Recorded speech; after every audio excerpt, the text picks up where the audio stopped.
लोगों, नमक।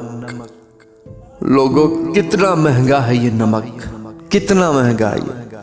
हर घर में होता है, हर घर में, बल्कि हर दस्तरखान पर होता है। अनमोल चीज है लोगों, कितनी महंगी है।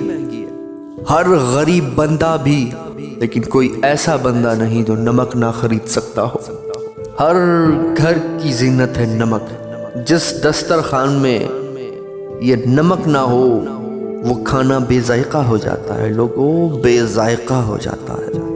आज इसी नमक से हमारे मुर्शिद रसूलुल्लाह सल्लल्लाहु अलैहि वसल्लम बीमारियों का इलाज बताएंगे, बीमारियों का इलाज। बस एक नमक। आज रसूलुल्लाह सल्लल्लाहु अलैहि वसल्लम से नमक के जरिए बीमारियों का इलाज सुनेंगे। नमक के जरिए फरमाते हैं रसूलुल्लाह सल्लल्लाहु अलैहि वसल्लम ने हजरत अली अलैहिस्सलाम को जो वसीयतें फरमाई, उनमें से एक ये भी थी, आय अली, नमक से खाना शुरू करो, नमक से खाना शुरू करो और उस पर ख़त्म करो।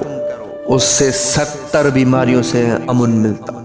क्यों या रसूलुल्लाह, क्यों उस पर शुरू करें, उस पर ख़त्म करें? फरमाया उससे 70 बीमारियों से अमन मिलता है। 70 बीमारियों से अमन मिलता है। उनमें जुनून, जज़ाम और हल्का दर्द, दाढ़ का दर्द और पेट का दर्द है।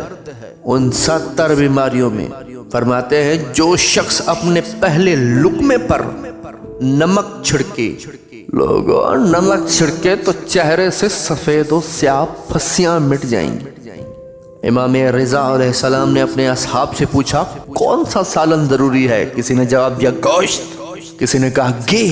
फरमाया नहीं, वो नमक है। मौला फरमाते हैं नमक। मुर्शिद फरमाते हैं जो शख्स खाने से पहले और बाद में नमक चखे वो 330 किस्म की बलाओं से बच जाएगा। और सबसे कमतर जज़ाम है,